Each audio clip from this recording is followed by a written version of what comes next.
mas a gente chega aqui para falar sobre uma questão que a torcida do Flamengo está reclamando da falta de oportunidades ao Guilhermo Varela, né? Titular da seleção uruguaia, tá?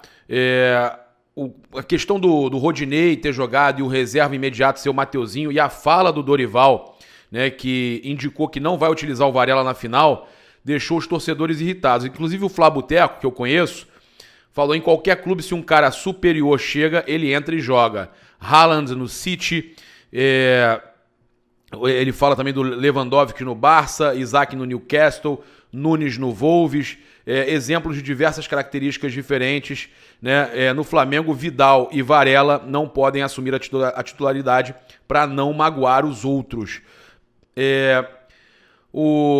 Tem aqui também um outro torcedor falando: o Flamengo contratou o Varela só para tirar da guerra e ele conheceu o CT mesmo.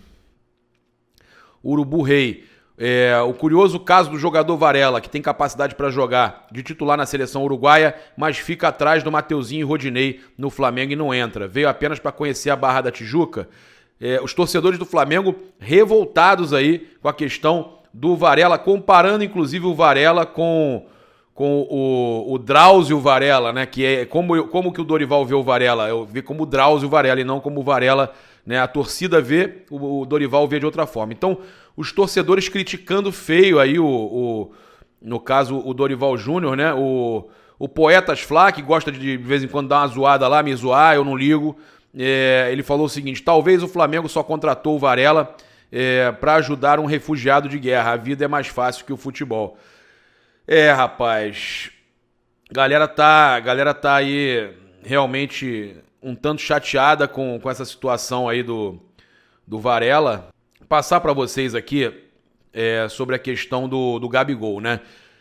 A ESPN e outros veículos grandes confirmaram aí que o Sampaoli foi anunciado pelo Sevilha e que já tem na lista de reforços o Gabigol, tá? Ele tá pensando em tirar o Gabigol do Flamengo, como ele pediu na época pro Olympique tirar o Gerson do Flamengo, tá? E o programa lá, o famoso, inclusive teve aquela polêmica que um convidado falou do Vinícius Júnior, o El Chiringuito, né, que é o mais famoso lá. O jornalista Marcos Benito disse que o Jorge Sampaoli pediu entre 4 e 5 reforços, incluindo o Gabigol, atacante do Flamengo, tá? Vale lembrar que o Marcos Braz falou recentemente, inclusive com a gente, que a multa do Gabigol é de 35 milhões de euros, 33 milhões de euros, se não me engano, 35 milhões de libras, né? E que eles teriam que pagar esse valor. 33 milhões, para vocês terem uma ideia, olha só, para a gente passar para vocês aqui, vezes, só para ter uma ideia, estamos falando aí da venda mais cara do Flamengo. Gabigol pode ser a venda mais cara do Flamengo. Sampaoli pediu e ele e mais 4 jogadores. Então, olha só, Sampaoli já pediu contratações para o Sevilla em janeiro. São entre 4 e 5 jogadores. Um dos nomes é Gabigol, atacante do Flamengo. O Sevilla não tem vaga para extracomunitários, então teria que abrir espaço no elenco. É um atacante do gosto do Sampaoli. Então, esse problema que tem com relação à questão do extracomunitário, né?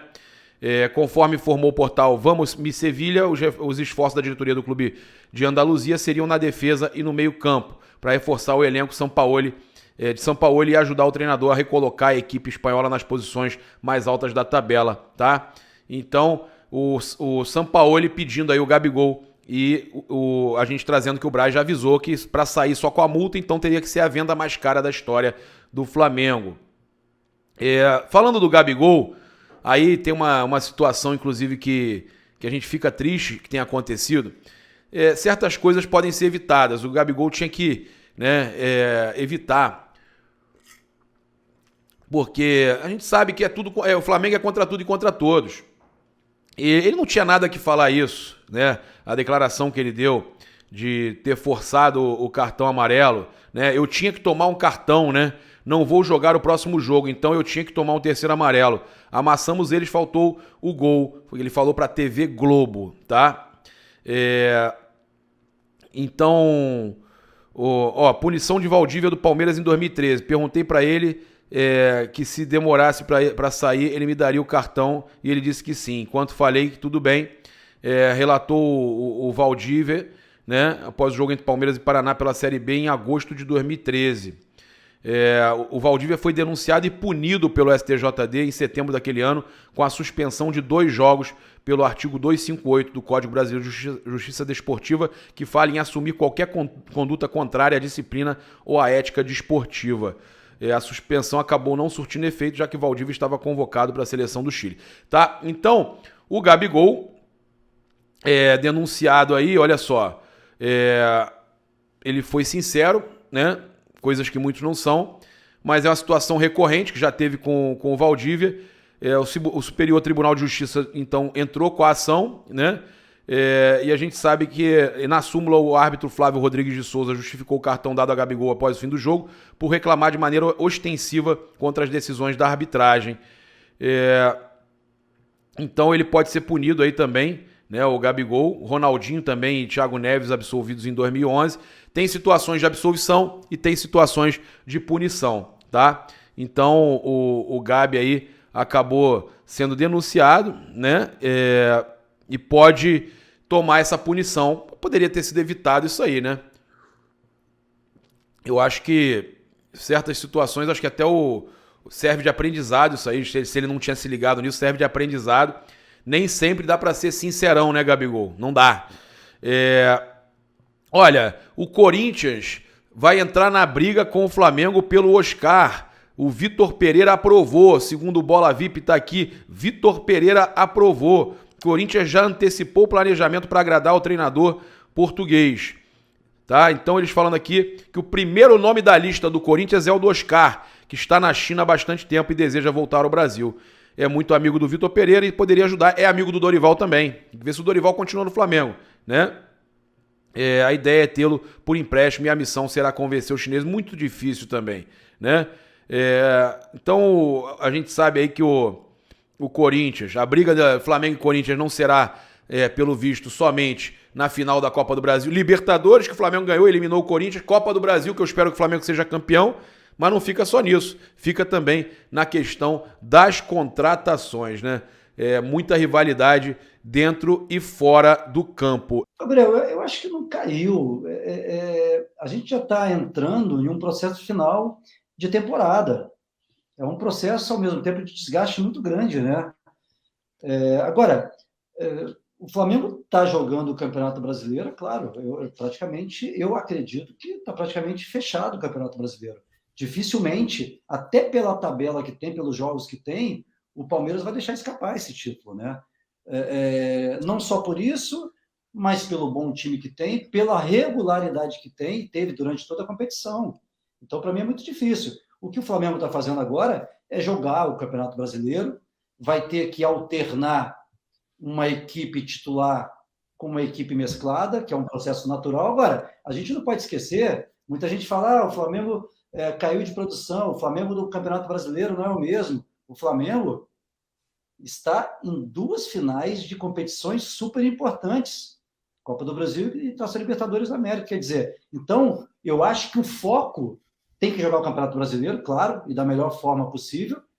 Agora, mesmo esse Campeonato Brasileiro, ele está sendo visado, está visando essas 2 finais, essas 2 competições. Então, o ano do Flamengo, a temporada do Flamengo se joga no dia 12, 19 e 29 de outubro. Então, o Flamengo pode terminar o ano, a temporada, com 2 conquistas realmente muito fortes, muito boas. E fechando, vamos dizer, não fechando, né? Tem 2023 pela frente, uma fase e um período extremamente vitorioso de um grupo muito forte, que vem trazendo isso desde 2019. Quer dizer, então é uma responsabilidade muito grande. Eu acredito que a pressão ela é gigantesca, porque jogar no Flamengo realmente é uma pressão muito grande. Agora, a concentração total, ela está sendo visada em cima dessas 2 finais. O que eu percebo do Flamengo é que o Flamengo está dando esperança para muitos times, né? Porque assim, você parar para pensar ali, principalmente eu pego ali, eu acho que foi um divisor de água ali, aquele Flamengo do Vélez com o Flamengo de hoje. O Flamengo, do Vélez para trás, o Flamengo botava medo em todo mundo. O Flamengo estava um time absurdo, estava fazendo muito gols, estava ganhando os jogos e convencendo, né, o torcedor flamenguista e pondo medo e colocando medo nos rivais. Eu acho que hoje o Flamengo ele caiu bastante, cara. Eu vejo o Flamengo assim, pô, jogou bem ontem? Jogou bem, mas não entrou a bola, né? A bola não entrou. Então eu vejo que o Flamengo ele está começando a dar esperanças para o Corinthians, para o Atlético Paranaense, né? Perdeu o título do brasileiro já. O Palmeiras, na minha opinião, já é campeão brasileiro, né? Eu acho que ninguém consegue chegar.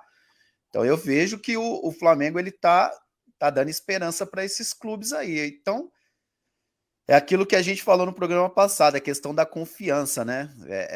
Eu vejo que o Flamengo ele pode, né, com esses resultados e até com essa caindo assim, né, deixando cair o padrão, os jogos que ele vinha fazendo, eu acho que ele pode começar a dar esperança para esses times aí.